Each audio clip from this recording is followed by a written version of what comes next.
Tamed is going to be untamed. It's going to be a little crazy. I want to talk to my people. I want to talk to my brothers and sisters. We can have grace and humility in how we interact with other people. Oh, hot dog, look at you. And nobody talked about what's really happening. And let's have conversations about what truth is.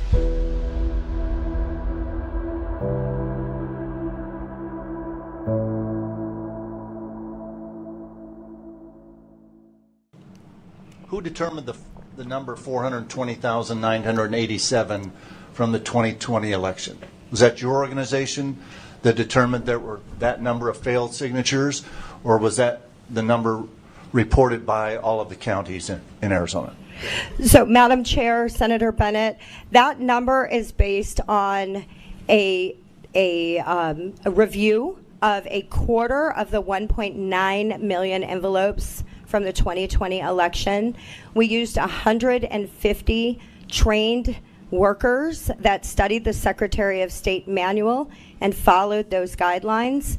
And then they analyzed each voter record individually. Once we got the statistics for that first 25% or 400,000 ballots, then it was extrapolated to determine the final number. Those are Maricopa County. And that is just Maricopa County. Yeah, that's the point I was going to make, Madam Chair, is I think Maricopa County alone had 2,089,563 ballots in 2020, and about 1.9 million of them were by mail.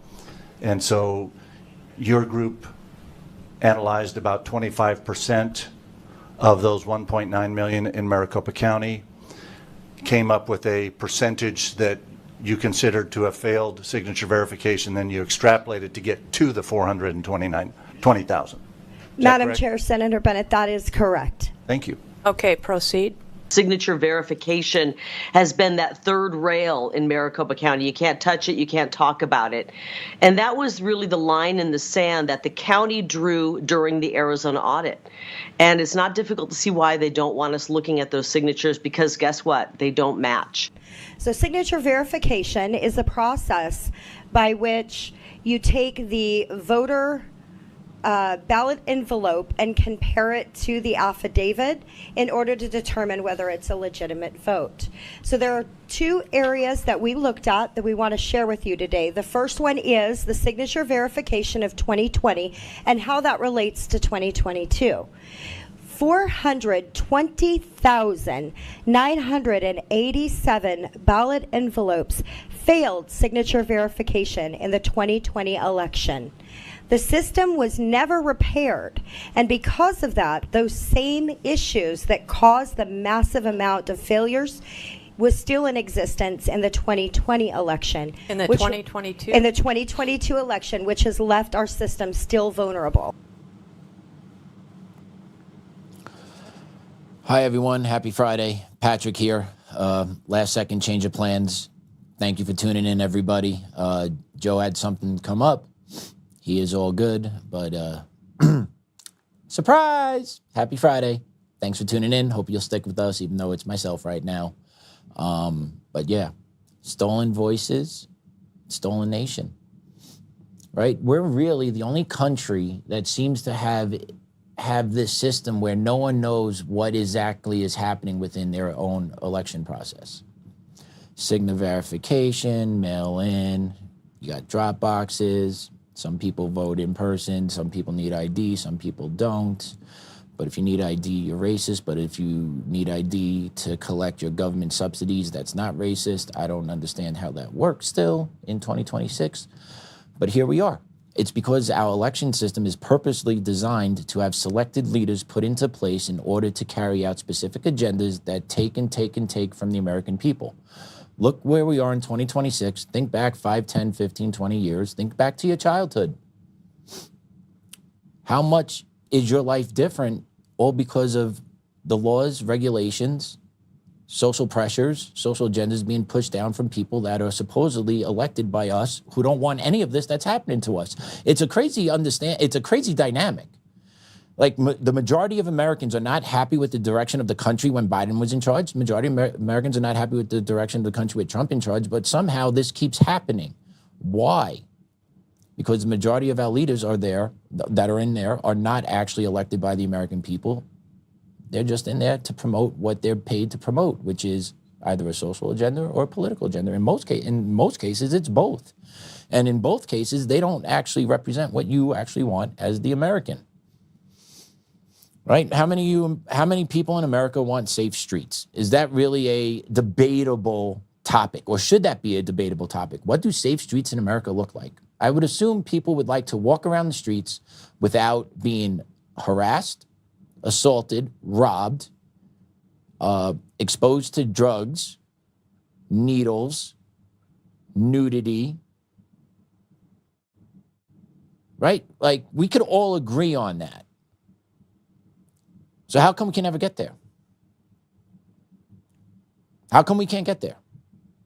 It's simple. It's basic. It's how kind of where we've arrived at the standard of what we want in a civilization over tens of thousands of years of existence as humans. We've evolved. We've become smarter. We developed standards. We've developed societal standards and norms that we expect everyone to abide by. And in that, right, it's kind of like the social contract, right? And the way it's supposed to work within our government is like we provide taxes, you provide us with some safety. That's part of the government contract. Not to enforce how we live, but, to provide general safety. So then why are there police officers leaving the job in droves in blue cities and blue states? Why do people feel less and less safe in blue cities and blue states? Do the people that live in blue cities and blue states actually want that? That's why you see what you get in California, Colorado, see what you get in New York, Illinois, Oregon. See what you get. But I want you to take a listen to this police officer talking about his experience over the past 6 months with the same individual. Let's play it. This is the third time we've pursued this individual in 6 months. So the last time I talked about him, I actually specifically stated that if the judges don't start taking this seriously, that someone's going to get hurt or killed. And here we are, shooting at the police. So maybe they'll take it more serious this time, but I'm not confident. Yeah, it's hard to believe this is going to end peacefully. So yeah, more and more police officers are feeling this way. And more citizens are feeling less safe in their communities every day. And the reason is, part of it is because the judges, right? The judiciary rot is real. It's been hijacked. Judges that are appointed by our selected leaders are appointed there not to uphold rule of law or promote constitutional values for the most part, but more along the lines of promoting social justice. Not really mattering of what the context of the law or the constitutionality of law and decisions. It's been hijacked. Like literally, I was at the Court of Appeals last Tuesday, and from my perspective, the 3 judges up there were extremely fair, and they quite frankly seemed frustrated having to hear my case. But that's because at the district level, federally, the majority of the district courts federally have been hijacked because they've been appointed by Democrat presidents, 16 out of the last 20 years? Something along those lines, right? So you got a major political shift within the federal system at the lower level in the federal system, right? So they handle that. And then you have the states that now appoint, the state governors appoint their judges.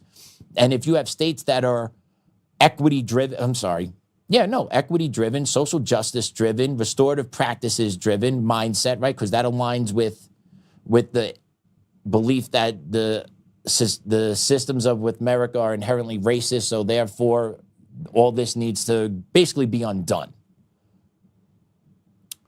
And that's what you get. So what you get is you get repeat offenders that are constantly let out back into society, and they reoffend. The statistics tell you this. And I want you to listen to this argument about exactly what I just started to talk about the infiltration of the judicial branch. Cut 3. To the degree that we see now in society where a lot of judges are this whole restorative justice mentality of not really punishing criminals legally and holding them accountable because of this feminine impulse to care for the offender, that can lead to a very severe society destabilizing situation when criminals are being basically punished more leniently because the judicial system has become feminized, and the idea of punitive incarceration or punitive punishment is seen as too unfair or unjust. And that's really where the feminization of the legal system could come into a situation where it really impacts the mental health of a society, is if criminal conduct is not punished appropriately. Well, and also, like, I keep seeing these statistics that show really the vast majority of crime is done by a very small number of people. So the obvious thing is remove them from society. Of course, treat them humanely and everything else. That would be, I think, the right way. But remove them, right? Otherwise, you keep having tons of crime that you don't need to. Recidivism. Yeah. And that is a major issue, and restorative justice is used in the school system. And it's funny that the leftists argued for a long time the school to prison pipeline, right? The schools are set up to set out kids to prison, right? That's been the argument. But yet the school systems mimic what's going on in the judicial system. And how is that working out? Because in the schools now, the restorative practices are used pretty much everywhere. You cannot suspend kids really anymore. You can't hold them accountable for their behavior. You can't keep them after school, right? There is no punitive consequence for the behavior. So now what you do is you have kids write reflection articles. If their parent approves, they could possibly do some community service at the school. Other times it may be some lunch detention where they don't get to play outside. But once you get to the high school level, right, there needs to be accountability for kids' behavior, because if you don't have that accountability for a kid's behavior, you have what you have now starting to happen, which are these teen takeovers during the summer. They're taking over malls, taking over beaches. That's a product of what's going on within the school system, not holding kids accountable for their behaviors at the school system. So where do they learn, or how do they actually learn what's appropriate or not? Once again, the bar continuously gets lowered for kids. Instead of holding them accountable for their behavior, this is not what takes place in a normal school. This is not, you don't get to walk around school for 4 hours all day, never go to class, and not listening to an adult. Or maybe you do. That goes on pretty much everywhere. I guarantee that goes on in a lot of public schools. Eventually, as the kids get older in school, they stop coming. But there are some seniors that go to the high schools that just walk around all day. I guarantee you. Talk to anybody. Talk to anyone that works in the school system. And just because they can. And then kids don't learn what's right and wrong, how to be held accountable. And then you just unleash a new wave of generation of kids that are no longer in school, that are 18, 19, 20, 21 years old, that had never been held accountable before in their lives through the whole educational process, then get unleashed onto society, who, by the way, probably don't have a lot of skills, because today around 52% of kids can read and write at grade level. So just the mixing, the concoction, the Molotov cocktail that's being made is not going to be good when it's lit. It's going to explode. And that's part of the cartel, the judicial branch, and it's been infiltrated. Education system, same thing, predominantly female, predominantly left-wing aligned. It's the same thing that's going on. And I'm not going to go any more on this. I see Mark Cook is in. I want to bring Mark on because we got a lot to talk about. And I am very gracious that Mark found out, basically when I found out about Joe not being able to hop on, but Mark still said, yeah, let's do it. So Mark, welcome. You lost his picture. All right. Mark will be... my man's Damon's working. There he is. There he is. Hey, Mark, thanks, man, for joining. No problem. No problem. I just got the last minute of what you were saying there, and I get it, man. I've been calling this out. When I saw the victimization of criminals and criminalization of victims, I saw this starting 15 years ago, maybe 15, 20 years ago, bits and pieces of it. Of course, I've always been the very vocal person because I can't keep my mouth shut. And on Facebook, I was very vocal about all this. And being able to see all this so far in advance, I basically saw societal failure impending because of these signs. And I warned people and warned people and warned people. And, here we are now. We're living in a society that has fully now victimized criminals and criminalized the victims. And of course, there is no accountability in our youth. And when people grow up, when kids grow up without even a concept of being accountable for their actions, then they don't make the right decisions to decide what their actions should be, because there is no thought process about potential consequence or accountability for that consequence. So they just act on impulse, and that's what we've got here. So I appreciate you saying that. I wish I could have jumped on earlier to hear everything beforehand. But anyway. No, man, you hit the nail on the head. And like, I see you, I talk to you behind the scenes whenever you join, but my background, I was in education. I was a dean out here in Colorado. I used to deal with this stuff. I was at Hinckley High School in Aurora Public Schools when with restorative justice and being told we're not suspending, we're doing this, this, and this, but then you don't give me the tools to do this and this with. So there is no accountability actually to be had on the kids. So then the kids that actually come to school that you say you want to create a safe learning environment for, because kids can't succeed if they don't feel safe, those kids are being terrorized because of the behaviors of the kids that I can't hold accountable for their behavior in the school because I'm told, don't touch.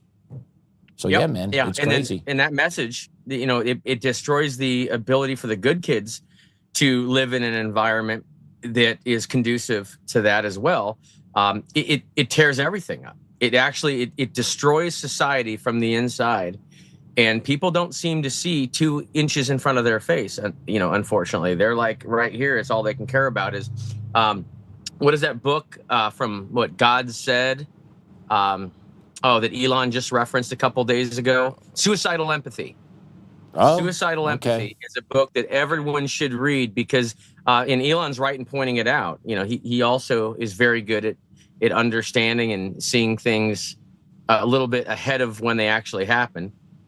It's absolutely exactly what's going on here. It is the empathy that basically is suicide for a nation. When you care so much that you don't hold people to account for their actions, you disintegrate the entire framework of society.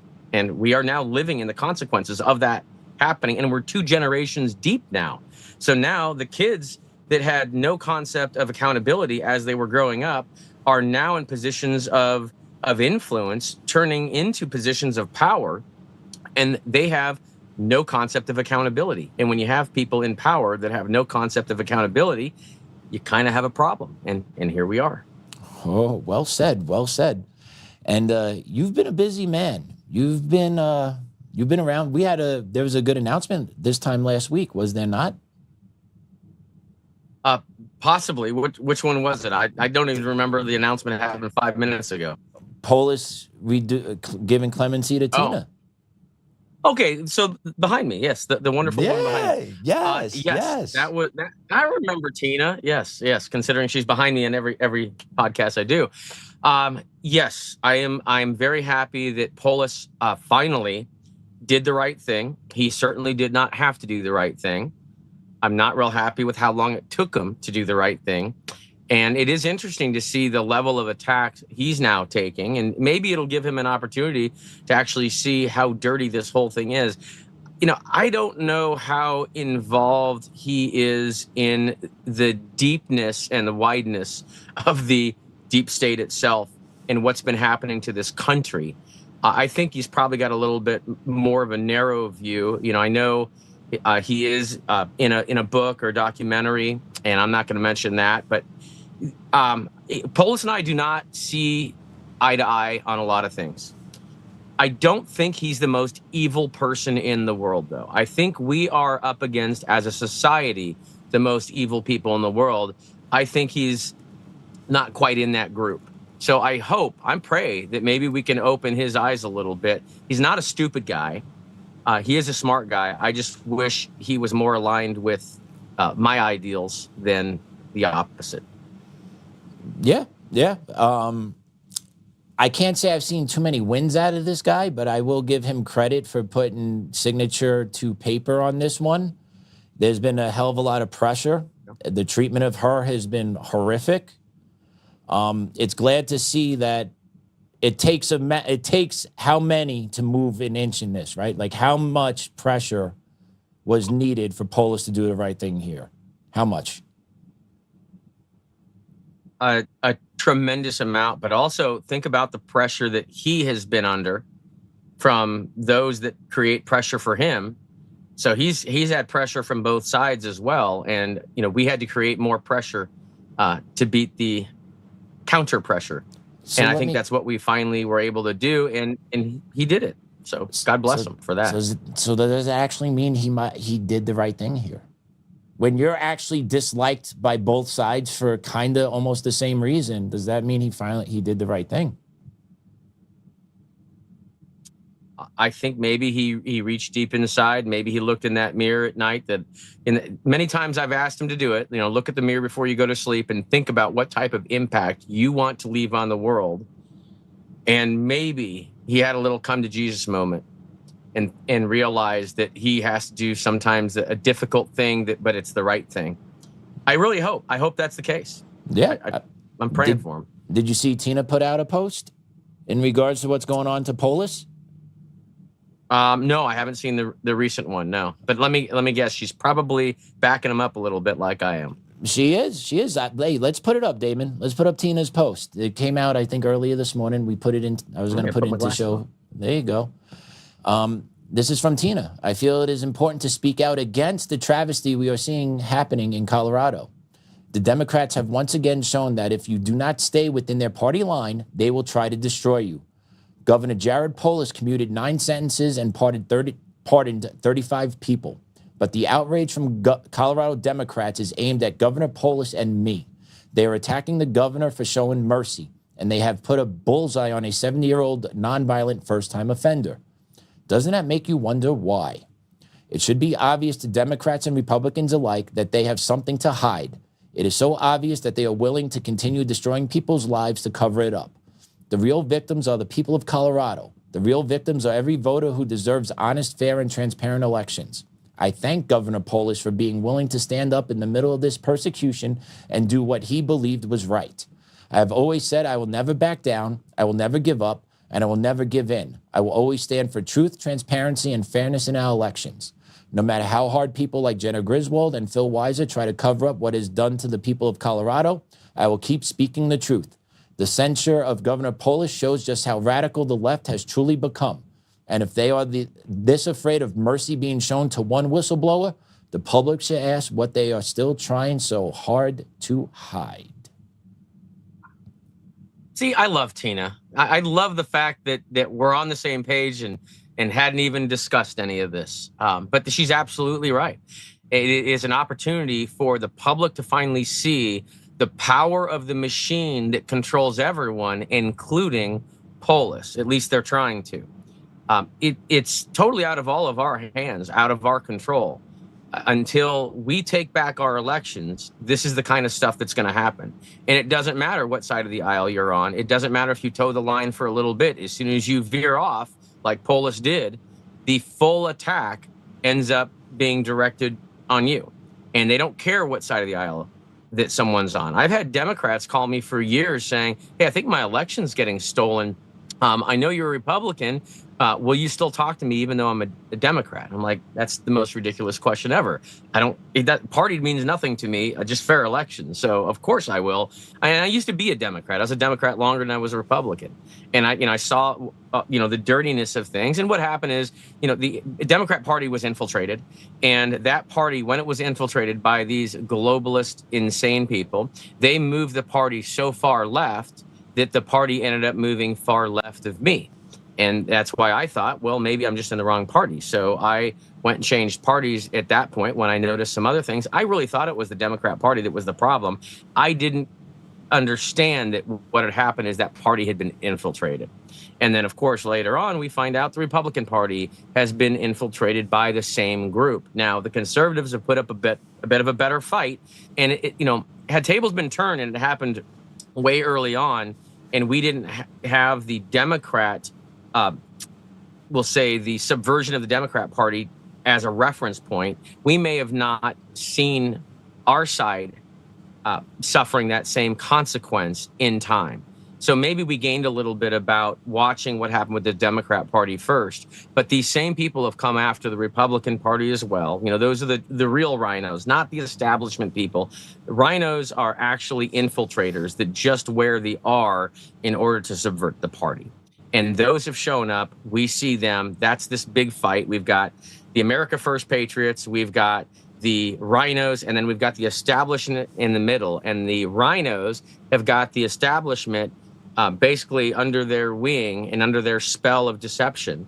And I'm praying that we can wake up the establishment part of the Republican Party enough so they realize they should be standing with the American citizen side of that Republican Party, the America First side of the Republican Party, and dump the rhino side. If we get our party cleaned up, I hope the Democrats can get their party cleaned up, because there are a lot of good Democrats out there. We see different on policies. That's okay. We're supposed to be able to do that. But what's happened is their party's been taken over by absolute whack jobs. And I hope the good people in the Democrat Party wipe your party clean of the whack jobs. Well said. I agree with pretty much everything you said there. Pretty hit the nail on the head. You pretty much always do when you get rolling. I've learned to just let you go, and you hit it on the head with everything you said right there. Just one thing with Tina though, just to me it shows the character of this lady. Like working here, I'm one of the few people that has not really met her. I came to the party late here with Joe. Joe has a long history with Tina. So does, I believe you do as well, and others that we've had on the show. So to me, this just shows the character of a lady who was punished for uncovering fraud, who got sentenced for her speech, gets thrown in the hole on multiple occasions. She doesn't have to come out and say anything what's being done to Polis. She doesn't have to come out and say a word in defense of him, try and kind of run cover and just like, oh, time out. She doesn't have to say a word about it. No, she doesn't. And in fact, it doesn't help her by saying anything. Correct. But it only puts more of a target on her back, right? And so, yeah, that's absolutely demonstrates what an incredible character she has. And I can't wait for the rest of the citizens in Colorado and around the country that think she's some type of evil person, when they finally realize who Tina really is and how amazing Tina really is and how Tina fought for all of us in this whole fight and has never, ever given up. She's one of the bravest people I know. I just feel bad for all the people that have been deceived so much to make them think that she's the bad guy.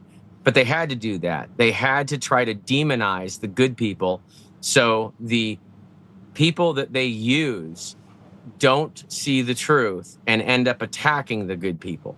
And it's all based on deception. This whole thing, mass-induced deception. It's disgusting. It is. I hope to meet her, and I wonder if they'll be conditioning her upon her parole that she can't speak. And I wonder what levels they're going to try and go to possibly muzzle her when she does get out. I believe it's June 1st. She is right. She's going to right. I don't know how they can really muzzle her at this point. I mean, they already had an issue with violating her First Amendment rights. And so if the parole board then tries to also violate her First Amendment rights, I don't think that's going to look too hot. And there's a lot of eyes on it. There's eyes all over the nation. In fact, I know people in other countries that know Tina Peters' name. And so the eyes around the world are on this. And I don't think anyone's going to allow more violation of First Amendment rights to occur. I hope and I pray that the parole board just does what a parole board does and doesn't treat her any differently, and allows some normal conditions of parole who she shouldn't even be in the first place. And she's also, got a case that's under appeal. And truly, when everyone realizes the truth in this, she will be vindicated because Tina Peters did absolutely nothing wrong.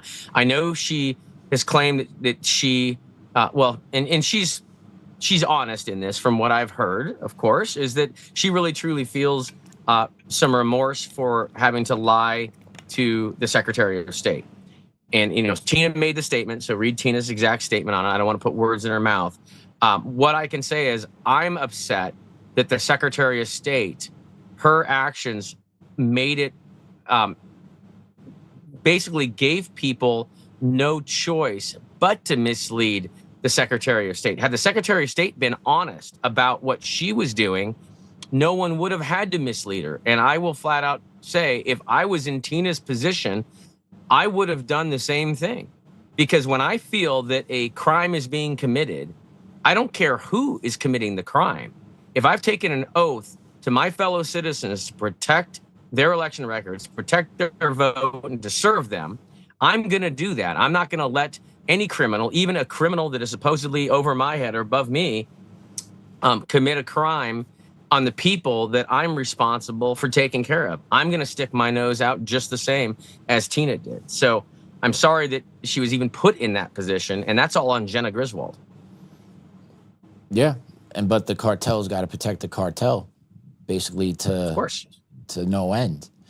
And she hopefully this time was about in 8 days, so next Monday maybe, or over the weekend, next weekend.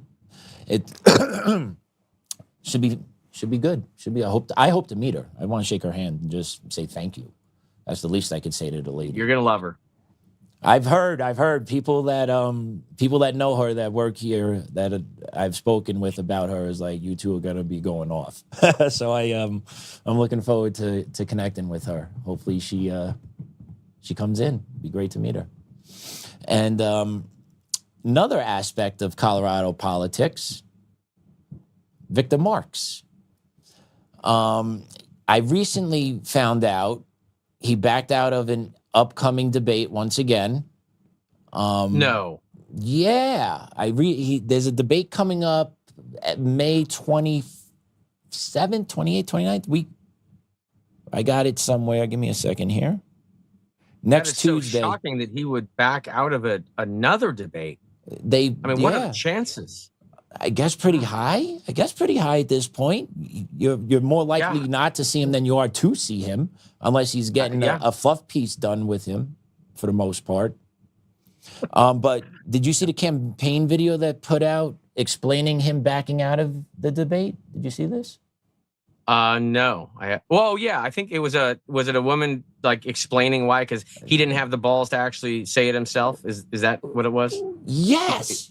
I don't know if we haven't played this yet, but I want our viewers to see it. So we're gonna play it right now, and then we're gonna get going because we got the email chain, we got the list of demands. Apparently, right? Did you heard about the email list? Beautiful. That they had.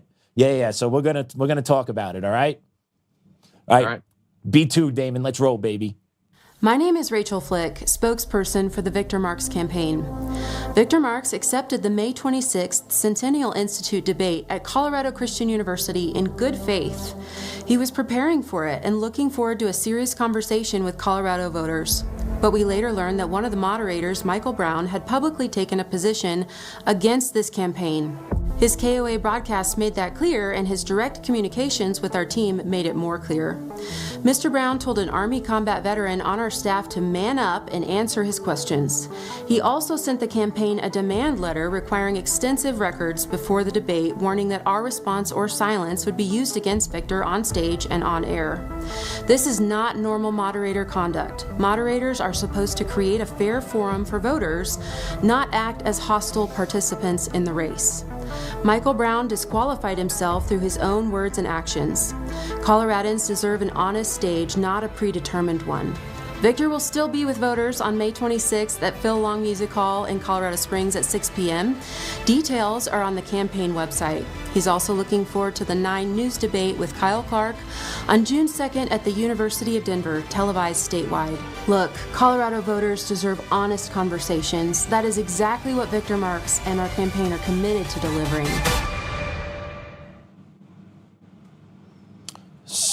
So yeah, go ahead, Mark. Go ahead. The CIA did a great job on that. Oh, I don't know. Maybe that's the case. Maybe not. Yeah. It's pathetic. It's totally pathetic. Now, they put how many debates is that he has now backed out of? Is that 3 or 4? Oh, it's more than that. It's more than that. Okay. Because there's also public forums that he's refused to attend. Gotcha. So not only the public forums, but also the debates. So he doesn't show up anywhere unless he's got control of the conversation. He doesn't show up. He doesn't. I mean, he's apparently running to represent the people, but yet he doesn't show up so the people can even find out who the heck he is. Everything he does is scripted. Everything is controlled, except for the Candace Owens. And God bless Candace Owens. I know some people, people feel differently about Candace Owens. That's okay. I don't know her very well. I didn't get involved in all the drama of the Candace drama, but she did a great job in that interview. And if no one has seen that interview, you need to watch it because you get to see actually what a true psychopath this guy is. But yeah, let's look at these concerns because I think it was Michael that put this stuff out, basically a list of questions that he wanted to ask Victor up front so he had everything right going into the debate. And when Victor saw these questions, his campaign team disappeared. Said, nope, we're pulling them. And then they put this poor woman out to explain Victor because he can't speak for himself, apparently. Yeah, but well said. And let's put these up, Damon. B3. Let's go into the images under the post. But yeah, so the pictures that we're going to put up are going to be the pictures of the email or letter that Mike Brown sent to Victor Marx. And I did a quick read of this. It's not a harsh demand here. But if you go to page 2 at the very top, he even says it here. As a debate moderator and a talk show host, I have an obligation to my audience, and you have an obligation to Colorado voters to ensure that the record is accurate. This letter constitutes a formal, good faith request for documentary substantiation of the specific claims enumerated below. Each request identifies the claim you made, the date and broadcast on which you made it, and the category of documentation I am requesting. I am requesting your response with supporting documentation no later than Tuesday, May 19th, 2026, 5 p.m. Mountain Time. That deadline affords your campaign 15 days to respond and affords me 8 days to review any materials prior to the debate. It is by any reasonable measure sufficient time for a campaign asserting that its claims are fully documented. So, is that demanding? Is that belittling? Is that showing bias? Or is that called accountability, Mark? That's just called questions. That's called questions, wanting to make sure they get everything right before the debate. And one of the things that Victor complained to Candace about is she didn't have her specific points proper, right? She got a city name wrong and the amount of years she got wrong. And which, he claimed 3 years in the service, yet the TD 214 shows 2 years and 4 months, and Candace claimed 2 years. Oh my gosh, I don't think she was that far off. But he claimed that she didn't have her points right. And Mike is basically reaching out to Victor before this event, trying to get clarification so he can ensure he gets his points right. And apparently, Victor doesn't want to be a part of that. Because here's what's going on. Victor doesn't want to answer the questions because he knows the answers will only incriminate him. He knows the answers will be embarrassing or deadly to his campaign. The whole campaign is AstroTurf. It's all fake. He's a liar. He's a lying psychopath. In my opinion, Victor, you're a lying psychopath. And I think everyone else sees it too. I don't think I don't think even a blind person could ignore it at this point. It's like our election system.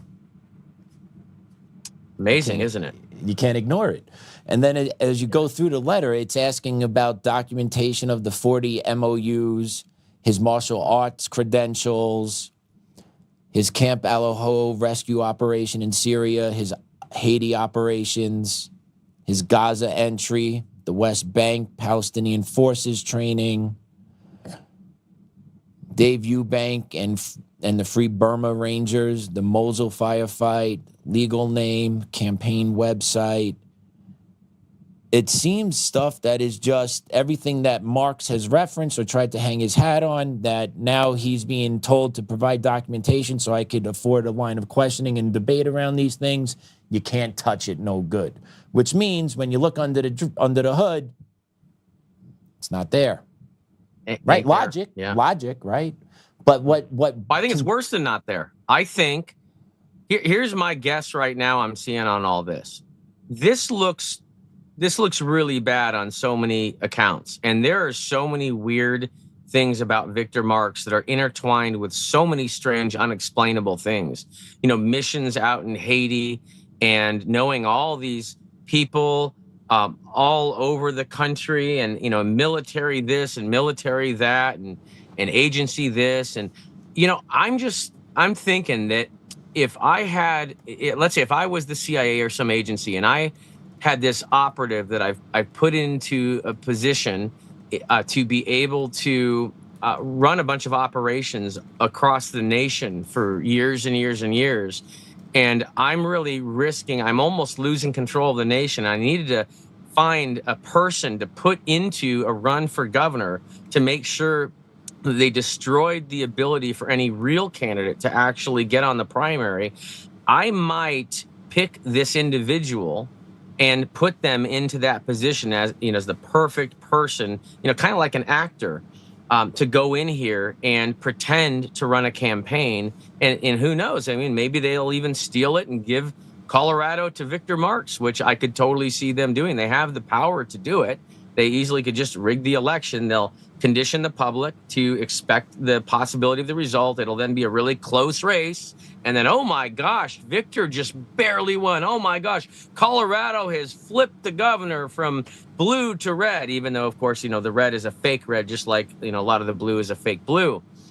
I think that's probably the op they're running. It's either that or just make sure that no viable candidate gets through the primaries. And then with all of the baggage that's attached to Victor, he'd be so easy to take out. And think about it. Is the left attacking Victor Marx right now? They're not, right? He's got skeleton after skeleton after skeleton. He's a Republican candidate, apparently the front runner for the Republican Party for governor, and the left raising the most money, not right? attacking. Right. Raising the most and there's money. not a single attack from the left. I mean, come on. Yeah. In fact, they're supporting him. They paid for, I think they paid for a poll and paid for some ad, like pro-Victor ad. I mean, how obvious, Colorado citizens, how obvious does this need to be for you to realize the frickin' system is rigged, it's controlled, the machine places the candidates. They took over the parties to control the candidates, then they took over the voting system industry to control the results of the election. They've got it all. And the way we stop it all is if we count our own votes. And of course, we stop the political manipulation of the parties. But if we clean our parties out of this mechanism of control that's infiltrated our parties, and we take back and count our own ballots, their whole house of cards crumbles. We save our country. We give the Republic another 250 years at least. And that's all we have to do is count our own damn votes. I know. And what was it? Who was it? Was it Stalin? Yes. He who controls the count controls. It doesn't the matter election. who votes. It only matters who counts the votes. Yeah, right. And that's and when you have electronic machines connected to foreign servers that are hooked up to our elections, there's problems. Well, not even connected to foreign. I mean, they don't have to be connected to anything, right? Yeah. The manipulation can easily and probably likely is built right into the systems themselves. So they don't need to be connected to anything. And that was the connected to the internet was another distraction to keep people focused on, oh, well, if the system's not connected, then it must be safe. That's not the case at all. So I think that was a psychological operation to get people totally misdirected on this election problem. The fact that the citizens have no way to see under the hood of our election systems, just like we can't see under the hood of Victor Marx, it's the same problem. If we can't see under the hood, why the hell are we buying the car? And why is it's as simple as that. We have. I'm sorry, but why is there resistance too, right? That's the thing. If you want to make sure your car is running well, you want to, get that thing checked out every once in a while. You want to make sure you got a viable candidate. You want to check out that candidate. So, it's just absurd that we can't even the right? Election fraud's not real. Election's not stolen. Open up the hood. Show it. Don't resist. Those with nothing to hide nothing. Exactly, right? It's not that hard of a concept, right? The more you hide, the more it just shows the guilt. The problem is we just can't punch through that ceiling to really get the traction needed to get the systems changed. That's my because personal the criminals, feeling. Yeah, they don't care. They're never going to show us under the hood because we know what's under the hood. It's their machine that's under the hood. They're not going to show us that. You can't. There's no way you can ask a criminal to stop being a criminal. They're not going to say, okay, we'll stop. You can't demand the criminal to stop committing crimes. They're going to tell you this, right? They don't care. They're criminals. So we're people that are continuing to negotiate with criminals is ridiculous, okay? Once you've trying to negotiate with a criminal and it doesn't work, I would give up. Don't double and triple down on negotiating. We are up against a criminal cartel that has stolen our country. And they've stolen our country by creating electronic systems to run our elections, to take that job away from the citizens, to take the control away from the people, because they want to be in control. They want to be the ones counting the votes. So we have corporations and the government counting the votes of a system that belongs to the people. There's the problem. Once we run our own elections and we report what our totals are, then we'll tell the government who is going to be in government. But the government, who is controlled and put into place by us, is not going to be the one telling us how to run our elections. That's the one thing that belongs to us right there, our elections, period. Fair elections are the citizens' last non-violent means of settling political discourse and the last non-violent stop at corruption. That's it. That's all we have is our elections. If we have uncontrolled corruption everywhere, the only way the citizens can stop it peacefully is by having fair elections. We can vote out the corruption. But if we are not able to vote out the corruption, what option does that leave the people? And I don't want us to ever go there. That's the scary part. We can't do that. Not a pretty one. It's definitely not a pretty one. And did you see, we got to finish up with Victor Marx. Did you see that the Centennial Institute put out a statement in regards to him backing out of the debate as well? I hadn't seen it yet. Well, we got the Centennial Institute saying, we are disappointed that candidate Victor Marx has chosen not to participate in the candidate debate being hosted by the Centennial Institute at Colorado Christian University on May 26th. The Marx campaign argued that one of the moderators, Michael D. Brown, was biased against its candidate. Upon learning this, Michael Brown offered to remove himself as a panelist. Did you know that? I did, absolutely. I did not know. We learned of the Marx campaign decision on Thursday evening, May 14th, via voicemail left for Centennial Institute Director Greg Schaller. Schaller attempted to call the Marx campaign manager 3 times the following day and left a voicemail requesting to discuss the decision. No return calls were received from the Marx campaign. If the Marx campaign was truly eager to participate in the debate to provide voters with an opportunity to hear the candidates discuss the issues, they would have agreed to an amendable resolution, one that Centennial Institute was eager to find. Instead, the Marx campaign quickly scheduled another event for the same date and time, which they announced on Saturday, May 16th.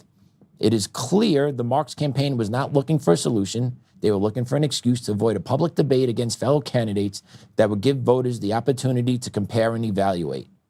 On Tuesday, May 26th, in McDonald Performance Hall at Colorado Christian University, there will be a podium provided for Mr. Marx to participate.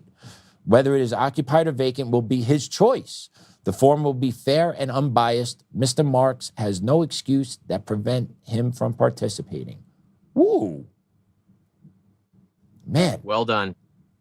Yeah. And props to Mike Brown saying, I'll step aside, because everyone understands the importance of getting this guy in front of people with other candidates on the stage in a non-controlled environment.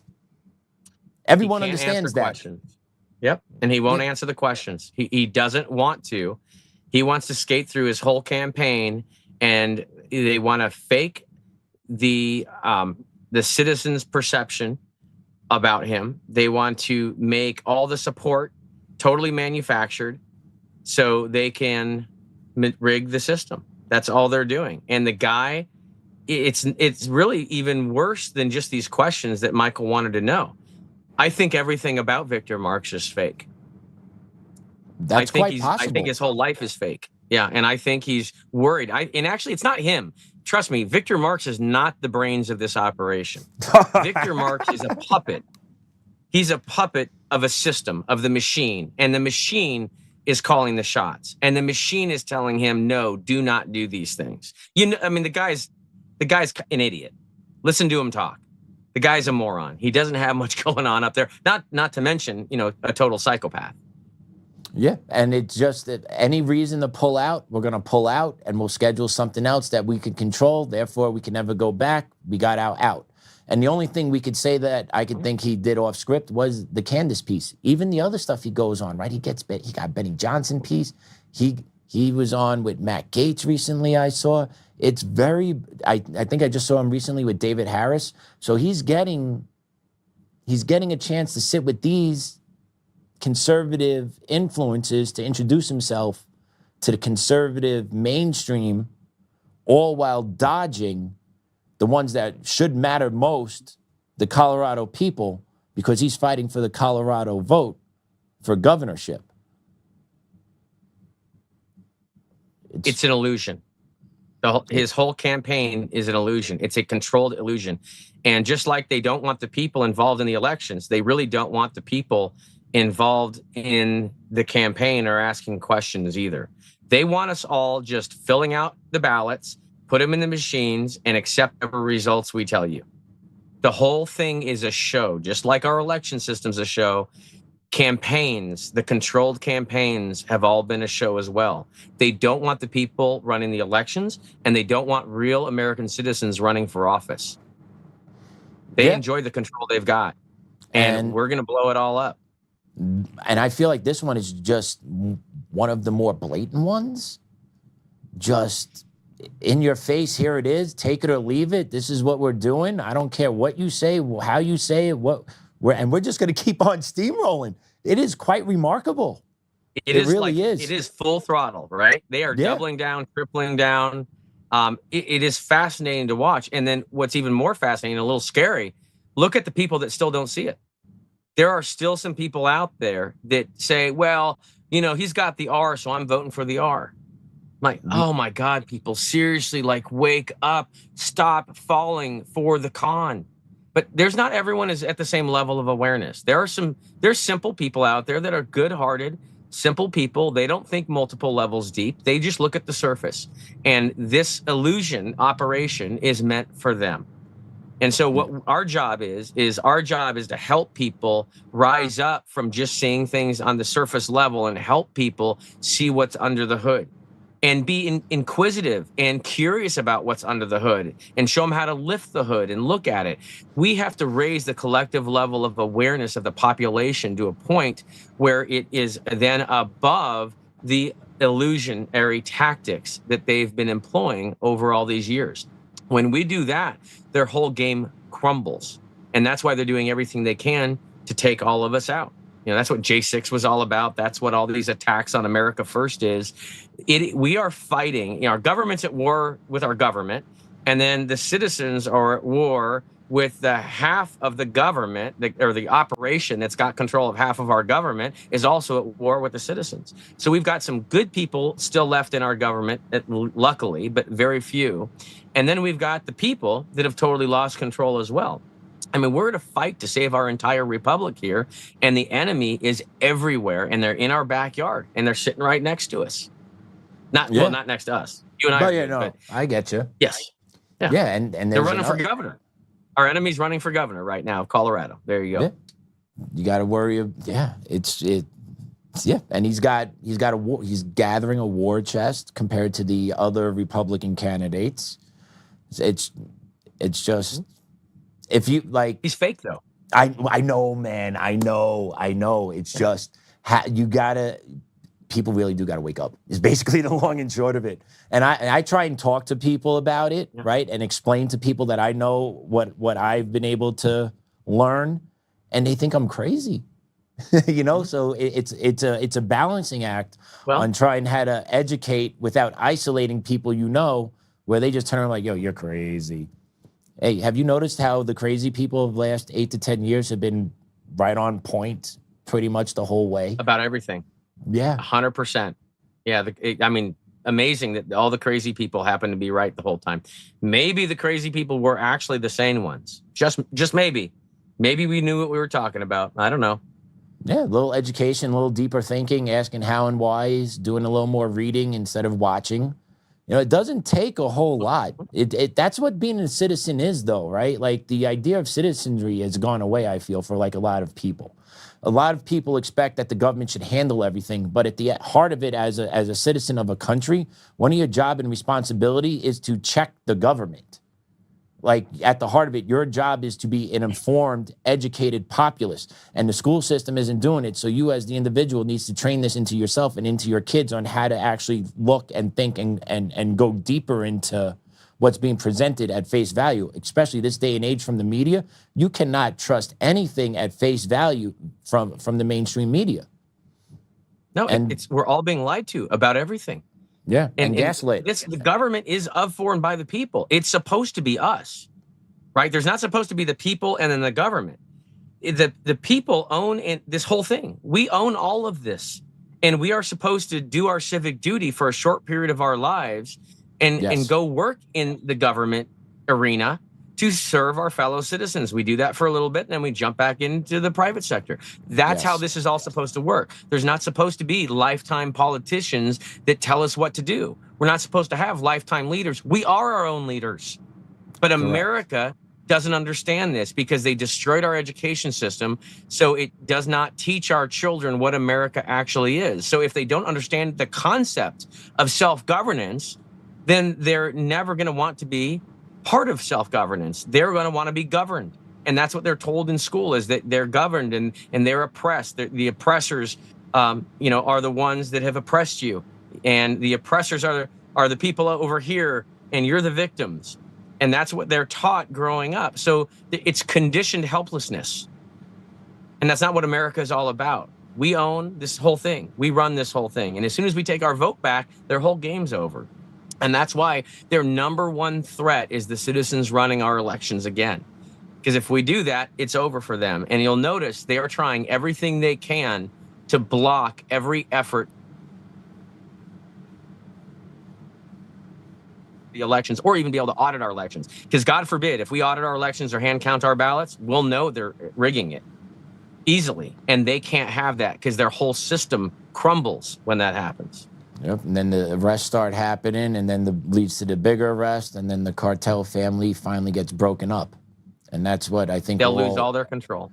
That's what we need to restore the voice of the people, right? Give us back what is ours. Yep. Give us back what is ours. Well, no, we're going to take back what is ours. We're not asking them to give us back what is ours. We are going to take it back.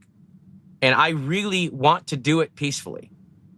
The reason I'm doing what I'm doing on the Hand Count Roadshow is I want to teach people how to take action and get involved so we can do this peacefully. Because I know there are citizens out there, I've met them on my travels, that they don't want to get involved at all because they want to sit back and wait for the moment.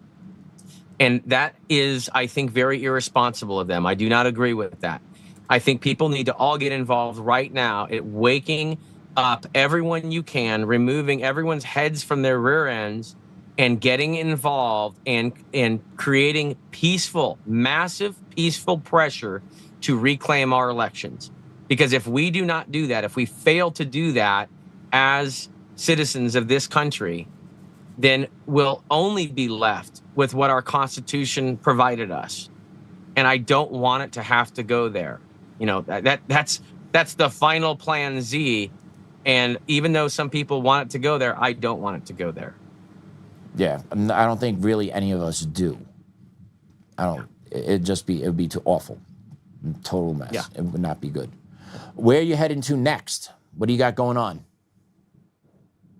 I'm going to Connecticut next, leaving New York tomorrow. And then, so I'll be in Connecticut, then Rhode Island. And then I'm heading up the rest of the East Coast, north and east from here. And then I'll be working my way back. I think I have almost 20 something states, or maybe it's just a little under 20 now, on my way back to Colorado to vote in person on election day coming up here in November.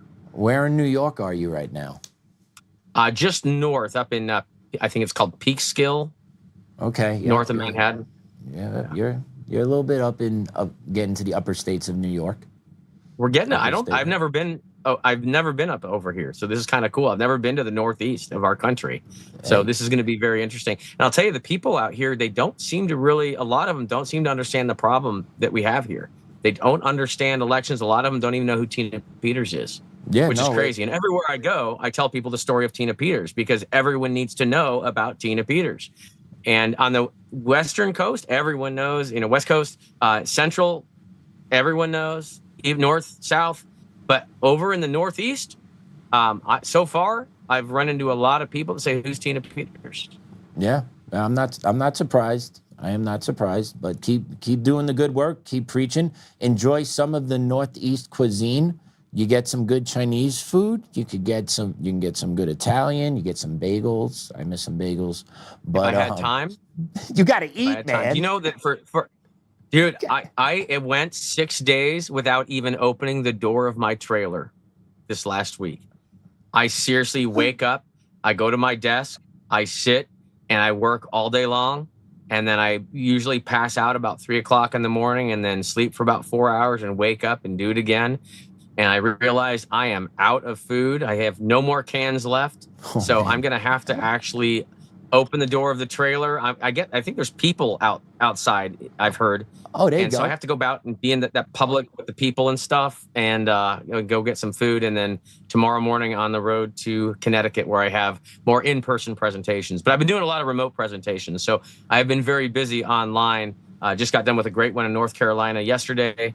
And then that's turning into some good stuff as well. And yeah, I'm enjoying it. It's beating me up, but we have no choice because we have to save our country. So that's all right. And what Tina's been through is far worse than anything I go through every day. Fair. And get some pizza up in the Northeast. Definitely get some pizza while you can. Open the door, get some fresh air, get some pizza. But Mark, thanks again for joining us, man. Great conversation. Drive safe and try and have a good Memorial Day weekend if you can. I will. Thank you. You too, Pat. See you later. Thanks. Take care, man. Woo. Always great having Mark on. Knows a whole lot. Speaks the hard-hitting truth. Not afraid to dive in and just give his 2 cents. Totally appreciate the time he took to sit and talk with me and bring some info and knowledge to you guys. Please check out his website. If he's coming to your area, check him out. Mark is a very cool, engaging, smart fella. I'm sure he will leave you with some knowledge, or at least leave you thinking or questioning things, which is all we could ask for, right? And that's how education evolves. That's how people learn. That's how hopefully systems get better. So yeah, let's take a break. We'll take a break, and when we come back, we'll talk a little bit more about how this is all playing out in our stolen nation of America. Be right back.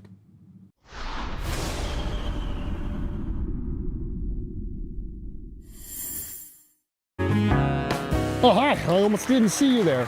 Welcome to DCF Buns, where you can find the freshest buns in town, if I do say so myself. Our master bakers teach class every week. So whether you're new to baking or trying to improve your culinary skills, we got you covered. And we can help you bake the cake of your dreams.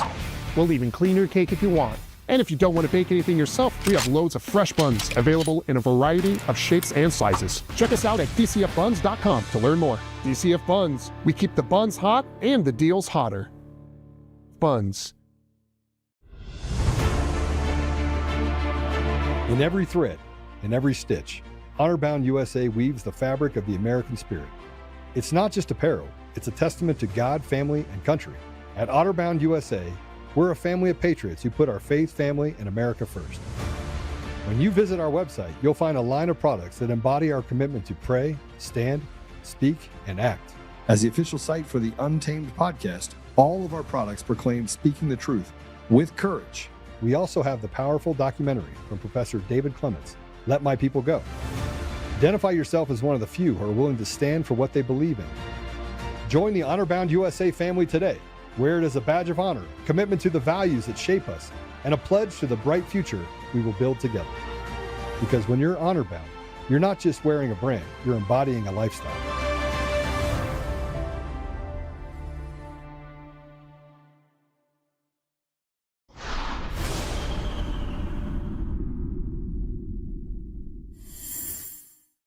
Well, it's sickening and it's heinous and it's just repugnant in every single way. But this gets back to the theme that I'm presenting today, which is that the third worldification of American politics is the normalization of assassination. It is one of the most horrifying features of life in the third world, right? Life in Mexico, life in nations across Africa, life in nations across the Middle East, is the normalization of the idea that assassinations are a common expression of disagreement. It is one of the most vile, horrible, evil, society-destroying things that can possibly happen to a country. And so what we've seen on the left, you see it in Luigi Mangione, you see it in the assassination attempts on President Trump, you see it in the cold-blooded assassination of Charlie Kirk, is the creation of an ecosystem that lends ideological aid, support, and comfort to assassination.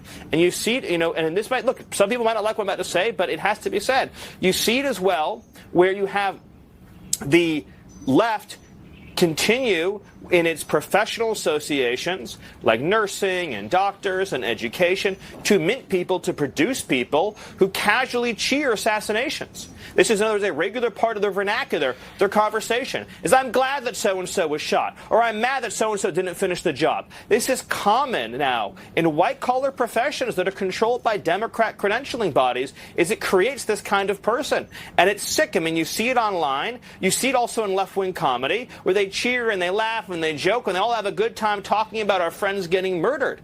It's really fundamentally the normalization of assassination, and if we don't deal with this as a country, we're in for a world of pain and a world of hurt. Yeah. We have taken a drastic turn over the last 10 years as far as what political violence is, and more along the lines of political violence being acceptable in this country. Except the acceptable part is that if it happens to someone on the right, it's all good and it's cheered upon. The right never cheers about killing anybody. But that's just part of the third worldification of America, as Stephen Miller says, right? It's adapting that type of mentality. And then also when you adapt radical agendas, it creates a third world atmosphere that used to be a top-tier first world country, right? Like, think about what our society looks like, where we're at, where if you can be if you could be proud of this country, you could be exiled from a career. If you want boys out of women's locker rooms, you get labeled a transphobe, and you get labeled someone that's a hater of somebody. If you want to protect and be a masculine man at home and protect your family and lead the way, that's called toxic masculinity.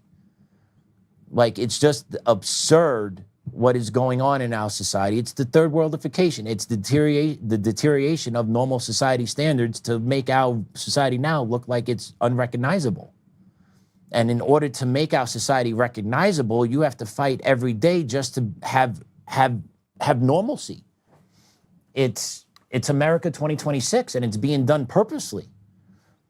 It's being done purposely. And the fact is now that there's a Democrat in Connecticut that is arguing that the American flag is not inclusive to all people in the United States. Listen to this. We talk about diversity, and granted, the American flag should be inclusive for all people, but it is not. Not while we have to fight constantly to respect people of different races, religions, sexual orientation. And furthermore, we do have, under the First Amendment of our Constitution, what's called freedom of speech. And nowhere does freedom of speech allow or encourage a group or one individual to dismiss another or another group's ability to display their beliefs through freedom of speech.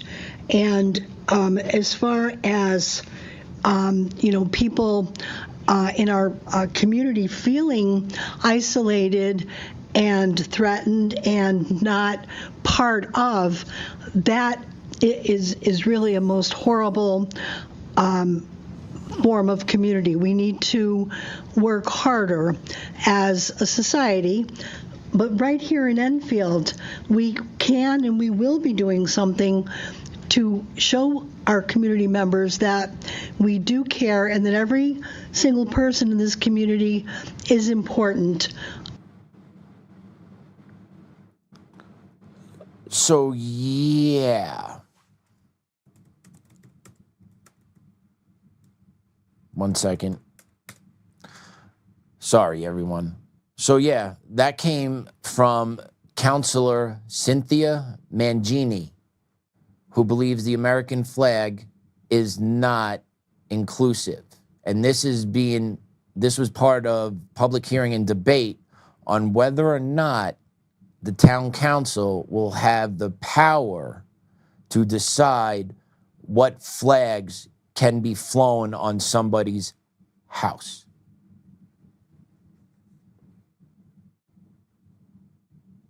And that is in Connecticut. So, Mark, if you're still listening, Enfield Town Council is located in Connecticut. You might want to go visit that lady. Might want to wake her up a little bit. But she is stating the American flag is not inclusive, and people are feeling exiled in their own communities when other people are flying the American flag in front of their homes. So, but others can fly other flags, other nations' flags in front of their homes. And that could be approved on by town council, because apparently American flags will not be allowed to be flown by the Enfield Town Council in Connecticut. But this is happening in America. But yet you could fly a trans flag, you can fly a foreign country's flag, but not America, because America is actually not inclusive. We have done some serious damage to people. And it's a shame that we allowed this myth that America is not inclusive to perpetuate for so long, that people believe it's a reality. And yet at the same time, millions of people from all over the world want to come to America. Why?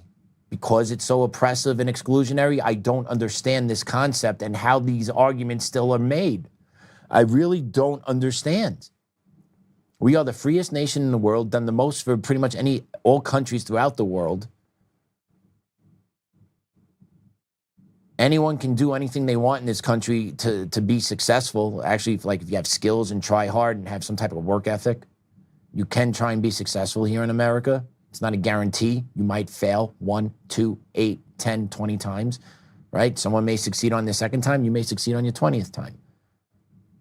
But that's the trade-off of living in a free society. And to believe that flying the American flag is a symbol of not being inclusive is stupidity. I don't know what else to say. It's also heartbreaking to hear this nonsense and that people believe this, and that it's sad that kids won't see American flags flying in their neighborhoods, but they'll see foreign countries and other and sexually charged flags flying in their communities.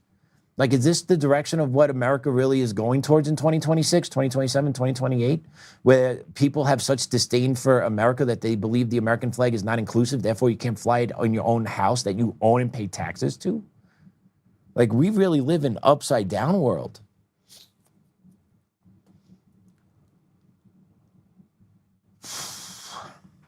So yeah, that actually happened there.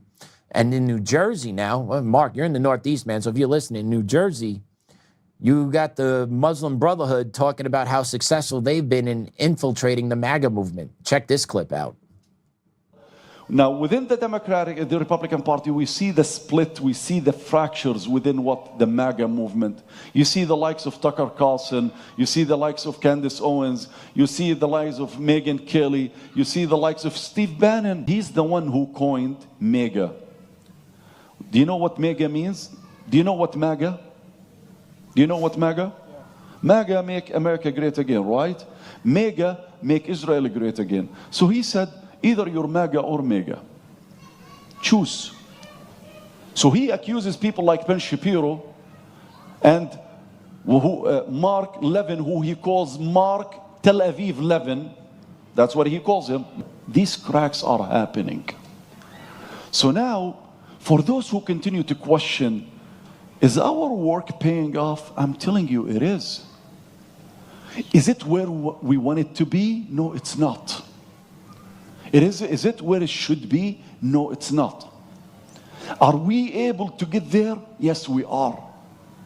Because Allah is providing evidence to us that your struggle is paying off, that your voices is making a difference. But it comes with what? It comes with sacrifices. It comes with hardships. It's the same as Surah Al-Isra. You want the victory in the first and second round? It has to come with a sacrifice. It has to come with struggle. Today we're afforded another opportunity. America now is being divided. Spoke about the promise of Allah, the promise of victory. But you know, if you go and through the ayahs again, you will find that victory comes through struggle. Comes through struggle. There are ups and downs. It depends on the situation of the ummah, of the believers. When we are awarded struggle or we are defeated. It depends on us. Yes, the victory of Allah is given. The promise of Allah is given.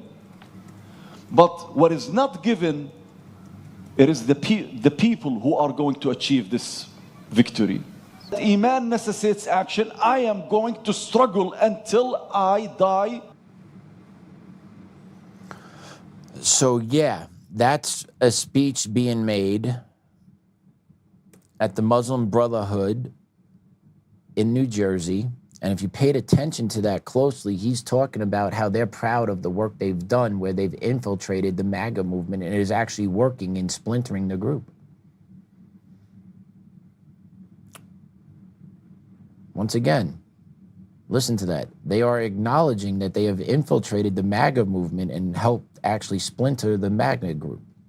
Why? Because they found pressure points that the MAGA group was vulnerable to, and they ripped it wide open. And we are splintered. The MAGA group is not unified, I don't believe. Maybe they are, but I believe there's an America First group that is feeling extremely isolated right now that's gonna carry some weight. But you're telling me our nation's not stolen when you have foreigners that have been brought to our country through Biden's administration talking this way? Tell me our nation's not hijacked. That they're actually gloating that they've actually have succeeded in splintering the Republican Party. And how do you think they did that? Special interest in money. And if you actually follow the conservative movement, you could tell who they're aligned with. They actually named them. And if you actually dig deeper, there's some money flowing into those people from Muslim countries. 100% that's a true thing. President Trump has business ties with Muslim countries as well. His family does. But there has been infiltration on all levels. And yet our nation is still ours? Is it not stolen about? Is it not stolen? And how do we ever get it back, if we can get it back? Or are we destined to fall off a cliff? I don't know. I prepare for the worst. And hopefully that doesn't come, but that's kind of where I'm at. But when you hear this being spoken, the way it's being spoken, they are proud and they're saying their work's not done. There's more to come. The total infiltration of our country and our politics is robbing the American people of our own voice. We are being robbed of our own voice by foreigners in our country. That's what's going on. And they play the long game. right? Like it's a generational battle that they're willing to carry out. Us at Americans don't understand what a generational battle is. We don't know it. We have never had to fight it because we've had a secure nation for a long time. We don't know what a generational struggle is, right? Hard times, 70s gas line, inflation, 80s, crime and that, right? Like, we don't know what generational struggle is to teach our kids to be ready for a generational warfare, a generational infiltration of a country. These guys are doing it. They're prepping their kids for that. Like their kids in this country are getting uploaded and set free, young man, set free. We have to get our kids ready for that as well. And that's not an alarmist. That's the reality. That's the truth. If you don't prepare your younger kids for what's coming from the product of those, and that's what happens when you don't have a society that has a shared culture or value system. You have people that are within this country that systemically want to destroy it. I don't know how you can coexist in a country with people that feel that way. I really don't. And it's absurd that we as Americans are even asked to do that.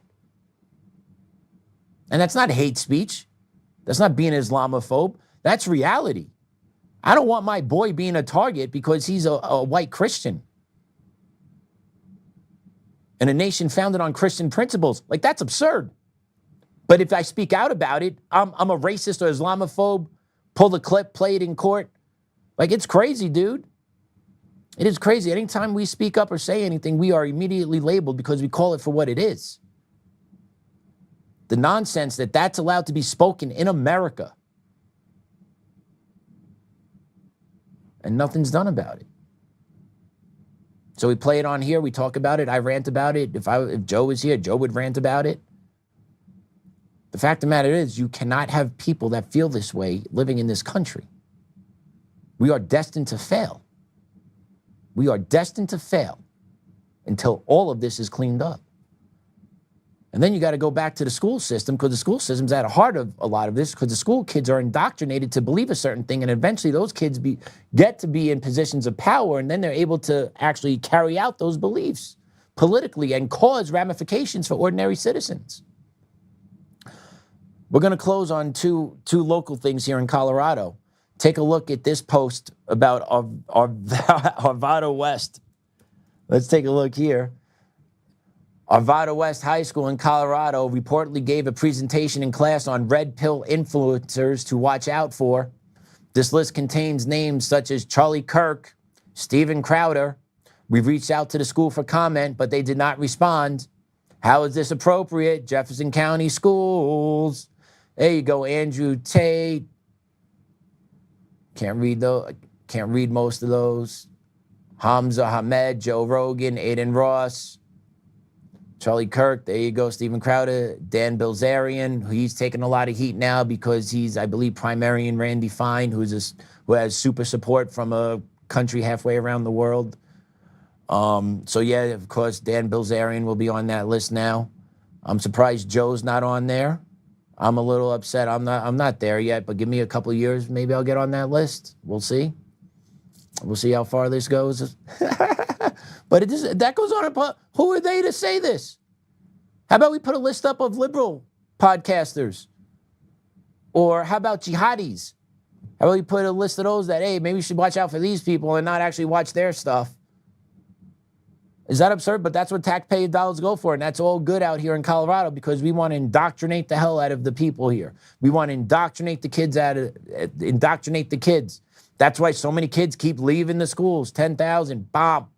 Right? Like it hits them in the pocketbook. So I really don't understand how they don't realize that what they're doing in the school systems out here is not working. Reading and writing, non-existent. Enrollment dropping across the board. Right? This is all done at the state level. State curriculum, state policies, right? All this stuff could be undone at the local level, and it's not. But yet they still don't understand that this is not appropriate. This is not what kids should have happen in school. And that's just a small example going after. But once again, why are they politicizing things in front of kids? Who do they say to the kids, don't listen to this side, but make sure you listen to this side The double standard in education is absolutely out of control. And the problem is conservatives are not getting involved in education because you're so severely outnumbered. So the infiltration of the education system is only going to get worse. Plain and simple. And you can't blame the Republicans that they dismantled the school system. But no, it's not. No way. Obama had 8 years. You had what's his face for 4 or whatever. You had Bush for a little bit, Trump for a little. Like, no. The education that is in the trash, especially in the state of Colorado, is simply done by CEA and the state legislatures and then the teachers unions that actually back everything that's being done. And the teachers unions in this state are explicitly left-leaning. Simple question. I'll pose this question to any Cherry Creek School District Cherry Creek School Teacher Association member or leader of the Cherry Creek School District, the leader of the Cherry Creek Teachers Association. Real simple question. Do you think teachers should be fired for identifying as a proud American in an equity training? I never heard a statement, never seen a public statement from the teachers union on this. And I'm not a teacher. I wasn't in their union. But after hearing oral arguments, and if you're not paying attention, the district is saying they could fire you for anything that they don't like you saying. Because under job duties, you have to say everything we want you to say. Now, as a union, strictly fair question, do you believe your employer has the right to do that? Simple question. Wondering if they'll pick up on this or comment. Probably not, but it's a question that needs to be thrown out there. As a teachers union, do you back a school district that makes this? And then do you bring this up to your district and be like, is this how we really get treated here? I believe that should be a real conversation that needs to be had now between the teachers union and the school district, because I don't think the teachers union knows that. And once again, I was not part of the union, but they're saying any employee can be fired for this. So they represent a decent amount of school teachers. So I'm pretty sure those teachers would like to know the district's position on this. So if you're a teacher in the Cherry Creek School District, maybe you should be asking those hard questions to your union leadership over summer break. And maybe they'll have an answer for you when you get back in August. Because right now, precedent tells me anyone's fair game. So that's something you should think about. And then we're going to finish with this. Let's play cut 5. It's about Douglas County, Colorado, and what they're welcoming back. So after taking a year-long hiatus, the Douglas County Pride Fest is returning. Organizers say they took a pause last year after a full board overhaul. But this event is no stranger to the headlines. In 2022, a performer's costume slipped, revealing nipples on a plastic chest plate during a drag show during Pride Fest. A commissioner tried to get the event banned from county property, but was unsuccessful. In 2023, someone vandalized the property hours before the event. Then dozens of protesters swarmed a family-friendly drag show and didn't leave for 40 minutes. The Pride Fest president says all of this is why they had to return. For me, it's important that we have this presence, that we show all the support that's out there so that people realize they are supported and that the county is changing with respect to that and is being more open and visibly open to being a welcoming county. The event will take place on May 17th at Salisbury Park in Parker this year. Organizers say they have a number of safety measures in place to keep people safe.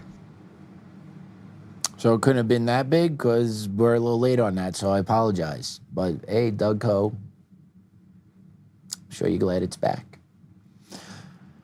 And I'm sure our founding fathers envisioned all this happening when they tried to break away from the King of England for freedom. Then some 250 years later, this is where we would be. But lo and behold, here we are, going into Memorial Day weekend for the soldiers that put their lives on the line every day, the ones that were killed in the line of battle. This weekend's for them. So if you lost someone serving, I'm sorry and thank you. Sorry for your loss. We all should take time and remember why we're allowed to be here. Why we're allowed to still allowed to have these disagreements, these discussions. Because quite honestly, one day it all could be gone. There's a fine line. And all those that served, they understood that, and I have nothing but the utmost respect and appreciation for you. And those that lost loved ones in time of service, once again, thank you. Because when your loved ones serve, you serve also. And thank you for the sacrifice of your loved one in the protection of this nation. Memorial Day weekend. It's not just beers, hot dogs, and barbecuing. There's a reason why. There's a reason why. And with that, let me pray us out. In the name of the Father, Son, and the Holy Spirit, amen. Dear Lord, thank you for the opportunity to sit in this chair and talk with Mark and bring a message to the people of Colorado and the United States and everywhere else that hears this podcast, informing them. Thank you for the tremendous opportunity, Lord. Thank you for my legal team. Thank you for my family. Thank you for my boy. Thank you for all the love and support I receive. Even though I look at everything with a grain of salt, with a negative glance, I appreciate all the blessings you have put in front of me, Lord. I try and remain centered and grounded. I thank you. Every day is a blessing. Dear Lord, watch over our family and friends here at Untamed Nation as we go into a holiday weekend. Please let everyone make good choices and be protected.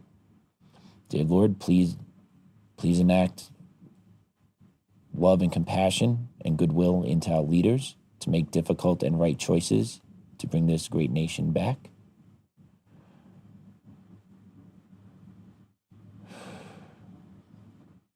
Dear Lord, thank you for the good conversation today with Mark. And thank you for Governor Polis putting pen to paper and granting clemency to Tina after many years of battle.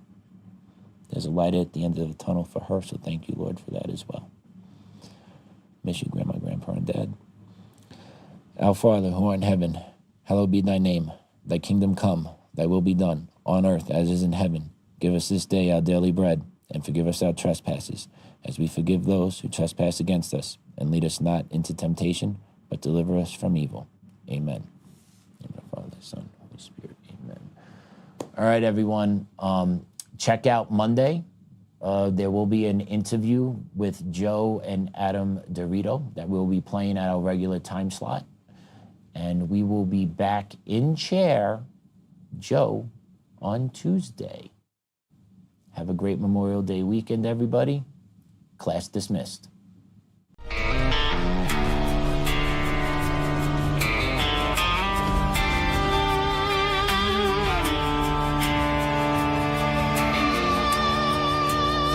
Rise up untamed in the heart of the fire where the wild ones roam. Joe Oltmann's calling, bringing truth back home. From conservative daily to this untamed fire, we shatter the silence, lifting spirits higher. No chains can hold us, no lies can prevail. Authentic and fearless on this rugged trail.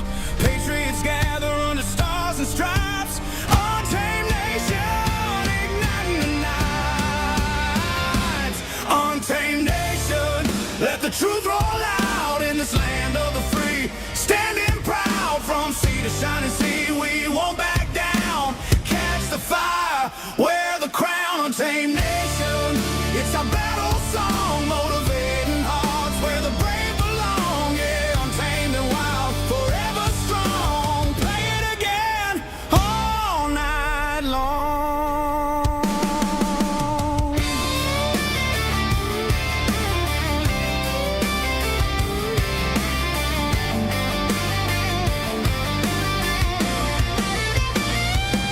Break the mold, chase the real. No more games, time to heal. Joe's voice leads the untamed crew. Truth matters through and through.